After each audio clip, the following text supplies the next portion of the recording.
Um casal de nativos americanos estava dançando na grama. Eles estavam realizando uma dança de caça, mas, na realidade, eram o príncipe e a princesa do reino. O homem branco recém-chegado, Smith, estava por perto observando. No entanto, os dois dançavam tão alegremente que nem perceberam a presença de Smith.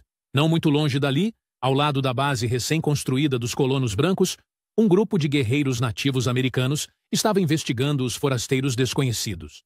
Quando encontraram os homens brancos pela primeira vez, sentiram primeiro o cheiro deles. Não encontrando nada de anormal, deram tapinhas no peito dos homens brancos. Até os chapéus e os sacos de pólvora pendurados na cintura pareciam novidade. Para eles escalaram casualmente as casas de madeira que os brancos tinham acabado de começar a construir. Como não detectaram nenhum perigo, chamaram o príncipe e a princesa, que estavam brincando por perto. A princesa Pocahontas e seu irmão tinham acabado de retornar de uma patrulha com tropas e estavam relutantes em voltar. Inesperadamente, avistaram o homem branco um tanto melancólico. Os dois trocaram olhares por um momento, mas Pocahontas foi puxada pelo irmão. Smith não sabia que, por causa desse olhar, evitaria a morte e, mais tarde, deixaria para trás um amor inesquecível em meio ao derramamento de sangue. Como os brancos haviam estabelecido uma base na foz do rio, os nativos americanos logo perceberam que o desastre era iminente. Os colonos começaram a capturar nativos americanos como escravos, e aqueles que tentavam fugir eram baleados no local. Os outros, capturados, agora sentiam medo de serem mortos a tiros. Smith não aguentou. Arrastou um homem que estava prestes a atirar para dentro do rio e o empurrou na água. Isso acalmou as emoções dos nativos americanos escravizados e evitou uma revolta. Essa cena não passou despercebida pelos batedores nativos. Devido à deterioração dos alimentos, o capitão branco precisava urgentemente negociar comida com os nativos americanos. No entanto, os nativos não se interessavam pelos bens dos brancos. Sua chefia estava localizada nas profundezas da selva, rio acima. O capitão decidiu enviar alguns esquadrões da morte para o interior da selva a fim de negociar com o rei. Smith, como prisioneiro condenado à morte, foi incluído entre eles. Se conseguissem garantir comida para ajudar os brancos a sobreviver ao inverno rigoroso que se aproximava no Novo Mundo, ele seria perdoado por seus crimes e honrado por ajudar os britânicos a garantir sua primeira colônia. Liderados por escravos nativos, o grupo viajou rio acima, mas no meio do caminho, os guias os levaram para um pântano e se afastaram. Smith se separou dos companheiros, sabia que se mover na água o tornava vulnerável, e aquele era seu momento mais frágil. Uma flecha atingiu sua armadura. Smith, percebendo o perigo, colocou o capacete. No entanto, ao levantar a arma para mirar, soldados nativos surgiram de todos os lados. Alguns derrubaram sua pistola, enquanto outros o atingiram com um porrete, fazendo-o cair. Smith tornou-se prisioneiro. Para impedir que reconhecesse a direção, os nativos vendaram seus olhos e o empurraram selva adentro. Chegar à tribo, Smith pôde tirar a venda. Viu centenas de pessoas reunidas, comemorando o retorno dos guerreiros. Foi empurrado para uma grande cabana de palha, onde a multidão se dividia em duas fileiras. No fim da fileira, um ancião sentava-se como um rei presidindo uma corte. Assim que se sentou, os aplausos cessaram e todos se tornaram solenes. Até as vigas acima eram guardadas por guerreiros ágeis como chitas. Smith percebeu que estava frente a frente com o rei. O rei perguntou se ele vinha do céu. Smith compreendeu um pouco e respondeu que vinha de uma ilha chamada Inglaterra. Um homem ao lado do rei traduziu, pois parecia entender algo do inglês. O rei ordenou que Smith deixasse a terra dos nativos. Smith não compreendeu as palavras, mas entendeu os gestos. Disse que os grandes navios não partiriam antes da primavera. Como queria trocar pólvora por comida, agachou-se perto do fogo. As pessoas, curiosas, se aglomeraram ao redor, mas logo se assustaram com a explosão da pólvora. O barulho atraiu guerreiros e a situação se tornou tensa.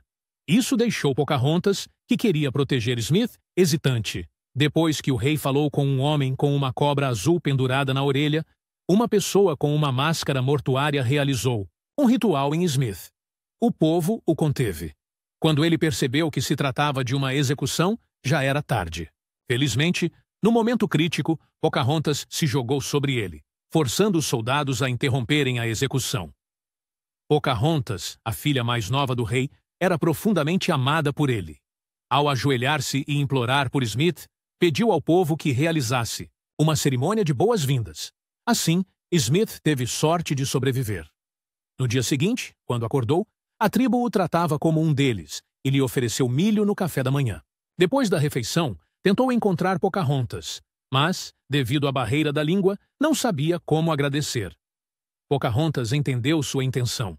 Apontou para as feições de Smith e lhe ensinou a língua local, enquanto aprendia palavras, em inglês com ele.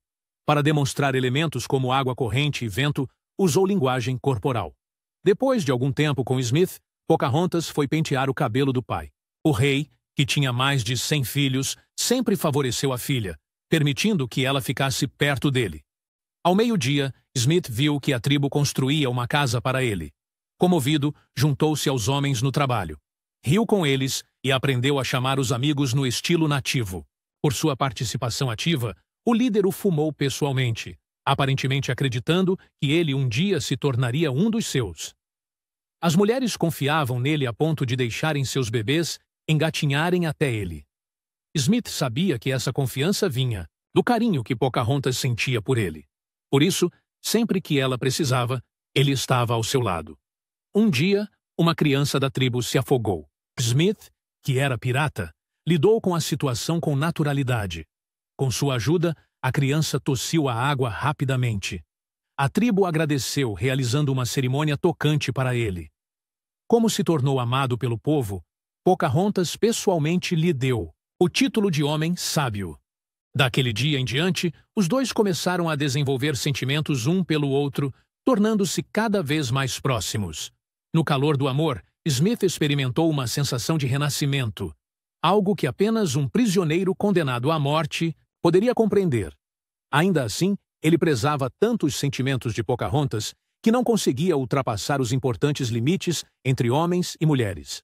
Quando o outono chegou, Smith estava pescando no rio com a tribo. Entretanto, o rei, no templo e em nome dos deuses, libertou Smith, permitindo que ele retornasse à base do homem branco.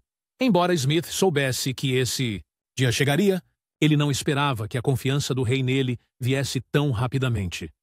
A condição do rei era que os brancos retornassem à Inglaterra na primavera. No caminho de volta, Smith estava novamente com os olhos vendados. Quando a máscara foi finalmente removida, ele viu que havia retornado à base do homem branco. Os irmãos nativos americanos trataram Smith com cortesia e, como presente por seu retorno para casa, deram-lhe um veado selvagem e 2 perus grandes. Quando Smith entrou na base, percebeu que o lugar estava devastado pela peste e que sua população havia diminuído.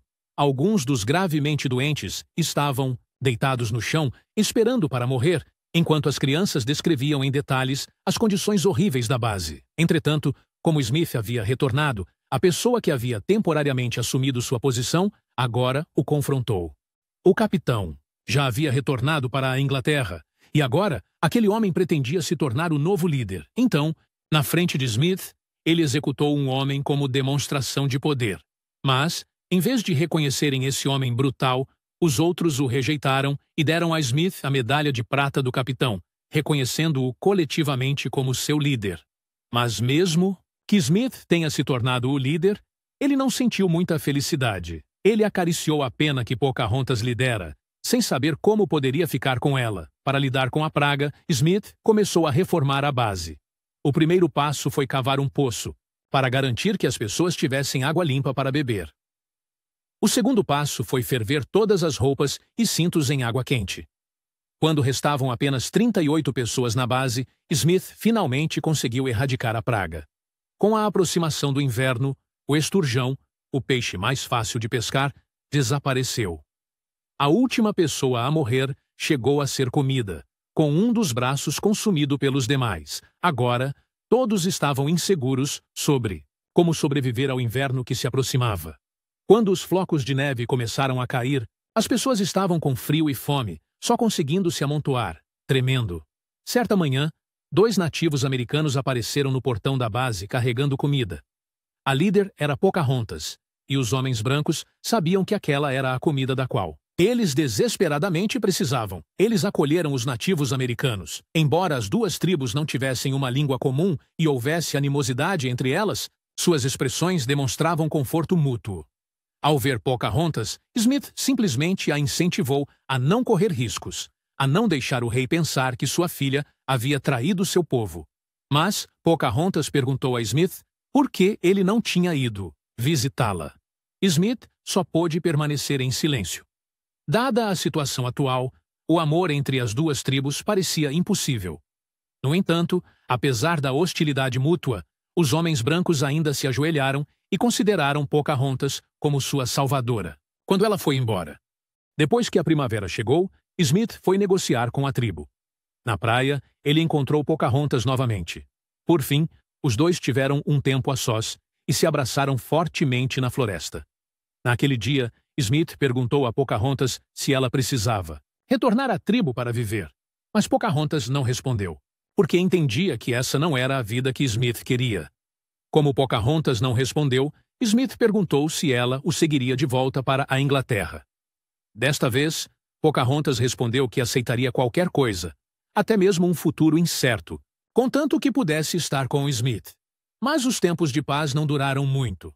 Depois que o tempo esquentou, os nativos americanos descobriram que os homens brancos não só não haviam ido embora, como também tinham começado a plantar milho na natureza. Os nativos americanos finalmente perceberam que esses forasteiros não pretendiam deixar suas terras. O rei, segurando as mudas de milho, questionou Pocahontas, perguntando quem havia dado as sementes aos homens brancos.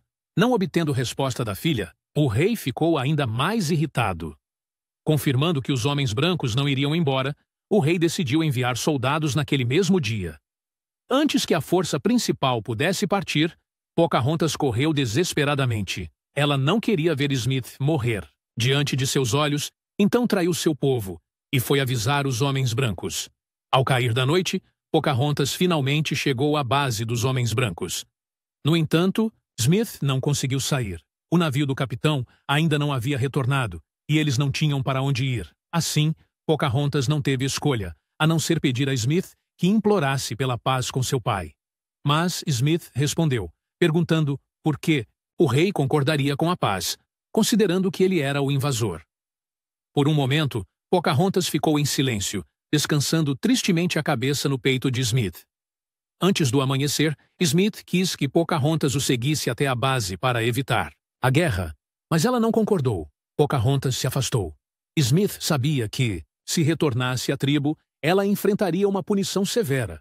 Naquele momento, seus olhos se encheram de lágrimas. Na manhã seguinte, sob o olhar de Pocahontas, as duas tribos entraram em confronto feroz. Como os homens brancos haviam se preparado cedo, os nativos americanos sofreram pesadas baixas. No entanto, eles também chegaram aos arredores da base dos homens brancos, usando armas brancas para matar vários deles. Smith viu seus irmãos nativos americanos morrerem diante de seus olhos e também sentiu muita dor. Ele ordenou uma retirada, decidindo defender, mas não atacar. A traidora Pocahontas foi levada perante o rei. De acordo com as leis da chefia, ela deveria ser executada, mas o velho rei não conseguiu se convencer a fazê-lo. Ordenou o exílio de Pocahontas e rompeu com ela o relacionamento de pai e filha. Na base dos homens brancos, Smith havia temporariamente mantido-o forte, mas os nativos americanos cercaram a base, arrancando plantações, envenenando a água e impedindo qualquer pessoa de pescar no rio. O desespero mais uma vez tomou conta das emoções de todos na base. Algum tempo depois, alguém trouxe notícias sobre Pocahontas para Smith. Essa pessoa havia ido secretamente às terras dos nativos americanos para pescar, e por acaso viu Pocahontas sendo exilada rio acima. Ao longo do caminho, os chefes já haviam começado a oferecer recompensas pela bela, porém desprotegida, Pocahontas. Os homens de Smith sugeriram que ele a levasse para a base, usando-a como refém. Entretanto, Smith se recusou a usá-la para chantagear o rei. Acreditava que, se não fosse pela gentileza de Pocahontas, todos já teriam morrido de fome há muito tempo. Não podiam aprisioná-la. Como Smith se recusou a tomar Pocahontas como refém, alguns policiais começaram a usar o relacionamento dele com ela para feri-lo gravemente. Essas provocações agitaram as emoções dos homens, que acabaram se unindo para retirar Smith do comando. Smith foi amarrado e chicoteado, depois pendurado de cabeça para baixo para dormir naquela noite. No dia seguinte, foi enviado para as florestas vizinhas para trabalhar como lenhador. Na prática, ele havia se tornado um escravo. Sob o comando do novo líder, os homens brancos tomaram a iniciativa. Usaram o nome de Smith para capturar Pocahontas e bombardearam as tribos vizinhas. Os nativos americanos, acostumados a caçar em terra, não tinham como enfrentar essas armas. Pocahontas foi enganada pelo novo líder. Pensando que Smith a estava levando para a base, ela saiu por vontade própria. Chegou à base dos homens brancos e não encontrou Smith. Percebeu que havia sido enganada. Algum tempo depois, uma frota da Inglaterra retornou às Américas trazendo suprimentos e reforços. No navio havia canhões, e eles começaram a bombardear o chefe atrasado. A situação virou a favor dos ingleses. Como os homens brancos passaram a ignorar Pocahontas, ela teve finalmente permissão para circular e encontrou Smith trabalhando. Como lenhador, ela descobriu que Smith havia feito grandes sacrifícios para protegê-la. Ele, por sua vez, esperava que Pocahontas aproveitasse a oportunidade para deixar a base, retornar à tribo e pedir perdão ao pai. Não queria que o relacionamento entre pai e filha chegasse a um ponto irreversível. Entretanto, Smith não conseguiu convencê-la. Ela não podia deixá-lo, agora tratado como um escravo. Queria ficar ao lado dele. Dias depois, o capitão completou sua demonstração de força contra os nativos. Ele pessoalmente encontrou Smith e lhe disse que o rei o havia perdoado de todos os crimes. Smith agora tinha a missão de explorar o Oriente em busca da Índia, desenhar um mapa e retornar à Inglaterra, uma tarefa que equivalia a sentenciá-lo à morte novamente. Na base, Pocahontas, sem saber da nova missão de Smith, conheceu uma mulher branca que havia chegado com o navio. Ela estava vestida para parecer a Pocahontas de Smith, mas andar de salto alto era algo com que simplesmente não conseguia se acostumar. Quando Pocahontas e Smith se reencontraram, ela estava vestida, com roupas inglesas, acreditando que isso o agradaria. No entanto, Smith permaneceu preocupado e insistiu que ela voltasse para junto do pai, para que não ficasse na base esperando seu retorno. Antes de partir, Smith instruiu um amigo a contar a Pocahontas, 2 meses depois, que ele havia se afogado, caso não enviasse notícias. Na manhã seguinte, Smith deixou as Américas. 2 meses depois, Pocahontas soube da morte de Smith em um naufrágio e ficou arrasada. Após a partida de Smith, os colonos brancos restantes tornaram-se quase todos hostis aos nativos. Invadiram a aldeia do chefe, queimaram casas, perseguiram e mataram pessoas de todas as idades e sexos. Os índios sobreviventes fugiram para a selva. Pocahontas nunca mais teve a chance de encontrar o pai ou seu povo. A partir de então, passou a viver sozinha na base inimiga. Embora triste, não esqueceu seu coração bondoso. Levava água aos prisioneiros, uma cena testemunhada por John, recém-chegado à base. Ele já conhecia a história de Pocahontas e queria confortá-la. Mas ela tinha um olhar vazio, e seu coração doía pela morte de Smith e pelo destino de seu povo. Um dia, quando John falou com ela, Pocahontas não o rejeitou.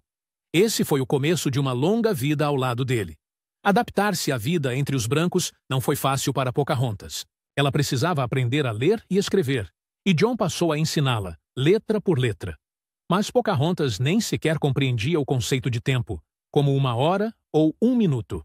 Era algo novo e difícil para ela. Às vezes, o próprio John se via, confuso com essas perguntas simples, porém profundas.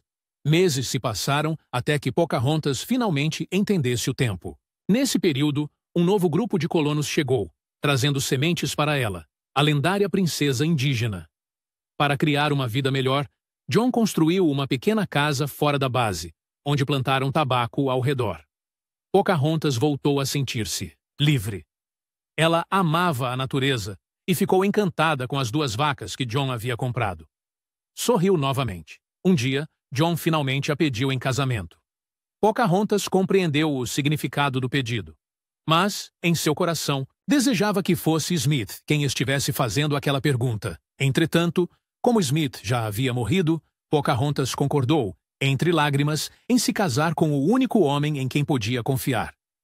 O padre se opôs fortemente ao casamento de John com uma índia considerada incivilizada, acreditando que aquela união seria uma vergonha para os brancos.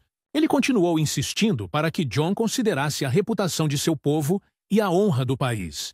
Mas John se manteve firme e não recuou. O capitão, que podia ajudá-lo a tomar decisões, apoiou o casamento. A cerimônia foi realizada no estilo tradicional do homem branco, e John se casou com a noiva dos seus sonhos graças à sua persistência. Mas logo após o casamento, Pocahontas adoeceu gravemente em casa. John só podia cuidar dela e esperar pacientemente, torcendo para que um dia Pocahontas voltasse a sorrir. Por fim, ela percebeu que havia perdido um amante e não suportava magoar John, que a amava profundamente.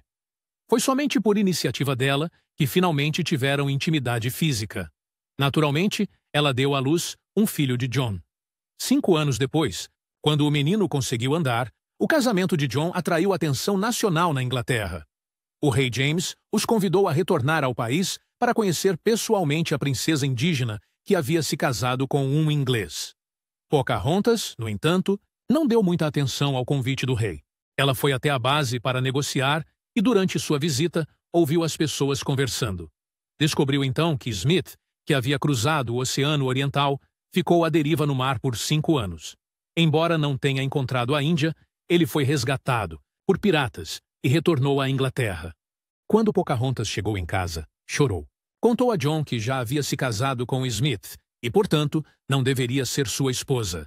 Felizmente, John, com sua natureza gentil, não se irritou. Ele explicou a Pocahontas que amor e casamento eram 2 conceitos diferentes. Logo depois, a família embarcou em um grande navio rumo à Inglaterra. Para surpresa de Pocahontas, ela viu muitos soldados indígenas a bordo. O líder deles era seu tio. Ele explicou que o rei ainda estava vivo e havia exilado Pocahontas para suas terras. Sentindo-se responsável, seguiu-a até a Inglaterra para protegê-la.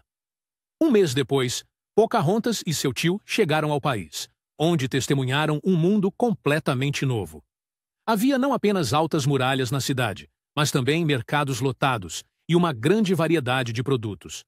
O que mais espantou Pocahontas foi que as portas podiam ser transparentes.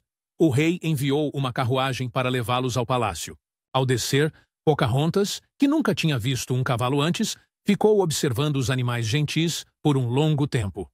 O palácio, com vários andares de altura, superava em muito a imaginação dela. Pessoas ao redor do palácio, vendo indígenas pela primeira vez, aglomeraram-se para assistir.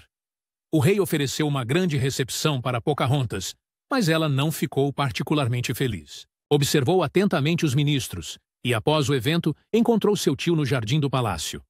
Pediu desculpas e solicitou que ele intercedesse junto ao seu pai, na esperança de um dia ser perdoada por seu povo. Mas o tio não respondeu. Virou-se e foi embora friamente. Tendo perdido sua terra natal e a vida de muitos soldados indígenas, Pocahontas só podia ser vista como uma traidora. Seu pedido de desculpas pareceu insignificante. Enquanto observava o tio se afastar, não conseguia esconder a tristeza estampada no rosto. Inesperadamente, no fim do caminho do jardim, Pocahontas viu um homem cavalgando em sua direção. Era Smith. Depois de sobreviver a inúmeros perigos, ele desenhou um mapa das ilhas do Pacífico e conseguiu entrar no palácio para reencontrá-la. Caminhando pelo longo caminho do jardim, Smith disse que ela havia sido sua motivação para sobreviver às tempestades. Agora, tudo o que podia fazer era desejar felicidades a Pocahontas. Quanto ao engano de sua partida, ele também se sentia profundamente culpado. Quando chegaram a um lago, o coração de Pocahontas já não guardava mais ressentimento. Ela deu a Smith um pequeno sorriso, de alívio e emoção. Quando ele foi embora, Pocahontas subiu em uma árvore alta para dar uma última olhada em sua figura. Dentro do quarto, John observava dolorosamente sua esposa pela janela. Ele não tinha certeza se Pocahontas o deixaria, junto com o filho, para seguir Smith. Vagueando pelo jardim, sem saber como ajudar sua esposa a desembaraçar o coração, foi surpreendido quando ela veio até ele. Pocahontas pegou o braço de John com ternura e perguntou com um sorriso: "Quando vamos para casa?" Inscreva-se para mais vídeos como este, ative as notificações e deixe um like para ajudar o canal. Obrigado por assistir.